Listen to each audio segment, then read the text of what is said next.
Terima kasih banyak Mbak Karima. Bismillahirrahmanirrahim. Assalamualaikum warahmatullahi wabarakatuh. Selamat pagi dan salam sejahtera untuk kita semua. Alhamdulillahirabbil alamin. Wa bihi nasta'inu ala umuri dunya waddin. Wassalatu wassalamu ala asyrafil anbiya'i wal mursalin wa ala alihi wa ashabihi ajmain, amma ba'd. Yang saya hormati narasumber kita Ibu Dr. Derly dan Mbak Irfana.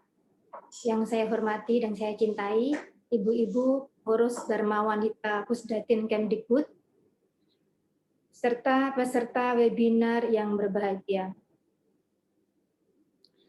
Alhamdulillahirabbil alamin, segala puji syukur kita haturkan kehadirat Allah Subhanahu wa taala yang mana atas rahmat dan nikmatnya maka kita semua bisa hadir di acara webinar ini, baik secara daring maupun secara luring, dalam keadaan yang sehat walafiat.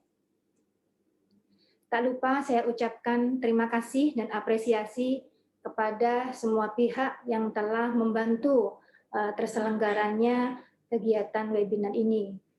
Ini menunjukkan bahwa Dharma Wanita Pusdatin Kemdikbud tetap eksis di tengah keterbatasan gerak pada masa pandemi COVID ini. Bapak Ibu peserta webinar yang saya hormati, pandemi COVID ini telah berlangsung ya selama kurang lebih hampir 1 tahun, dan itu telah mengubah banyak hal dalam kehidupan. Di antaranya adalah aktivitas anak dalam belajar di sekolah. Anak-anak sekarang tidak lagi belajar di sekolah, tetapi mereka belajar dari rumah.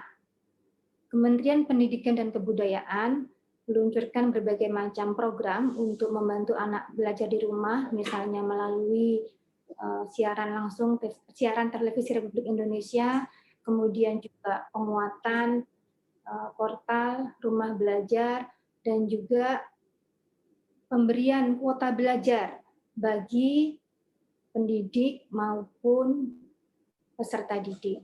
Nah, pemberian kuota belajar ini memang agar semua instansi pendidikan ya, baik peserta didik maupun juga para pendidik itu bisa leluasa untuk mengakses sumber-sumber belajar di internet. Penggunaan internet memang dianggap sebagai salah satu alternatif belajar yang terbaik di masa pandemi COVID ini, karena memungkinkan anak belajar tanpa berkumpul, tanpa adanya interaksi yang itu rentan untuk terjadinya penularan virus COVID-19. Namun, sebagaimana yang kita ketahui, internet itu kayak hutan belantara menurut saya. Semua hal ada di sana. Anak-anak bisa mengakses apa saja di situ, tidak hanya sumber belajar.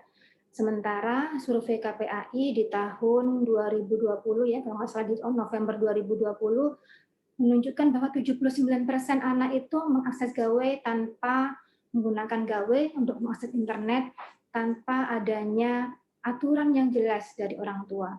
Bahkan sebagian besar tanpa didampingi oleh orang tua. Dan survei yang terbaru di Januari 2021 menunjukkan bahwa terdapat 75% anak yang mengakses internet di luar jam belajarnya. Jadi kalau misalnya anak-anak kita belajar dari jam 7 sampai jam 12, di luar itu mereka juga akan tetap mengakses internet. Berapa lama? Ternyata hasilnya juga mengejutkan. 35% itu antara 2 sampai 5 jam 2 sampai 5 jam, sementara 25% lebih dari 5 jam. Akses internet yang sangat panjang ini membuat anak-anak kita tentu saja akan rentan sekali terhadap paparan informasi yang negatif, kemudian pornografi, perilaku seks menyimpang, maupun hal-hal yang negatif lainnya. Nah, selain itu juga kita juga sangat menyadari ya bahwa anak-anak kita itu jenuh di rumah terus, setahun di rumah, tidak ada interaksi dengan teman.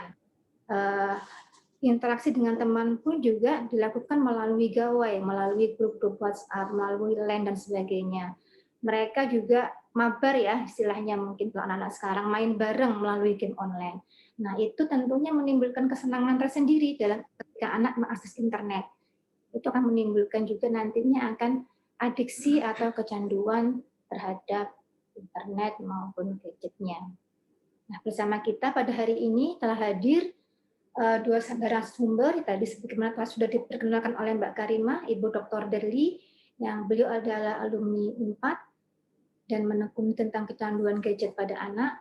Insya Allah beliau akan mengupas bagaimana untuk mengatasi kecanduan gadget pada anak. Selain itu juga akan hadir juga Bapak Irfana Steviano, pengembang teknologi pembelajaran dari Pusdatin. Nanti kita akan diajari nih tools-tools agar kita bisa mengendalikan maupun memfilter gadget pada anak-anak kita.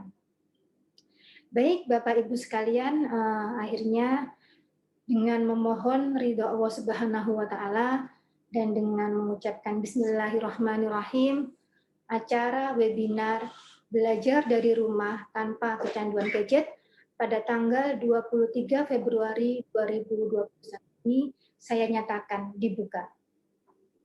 Wallahul muwaffiq ila aqwamit thoriq. Wassalamualaikum warahmatullahi wabarakatuh. Waalaikumsalam warahmatullahi wabarakatuh. Terima kasih Ibu Aini atas sambutannya. Wow, ini menunjukkan Pusdatin, DW Pusdatin ya, Dharma Wanita Pusdatin tetap eksis ya Bu ya.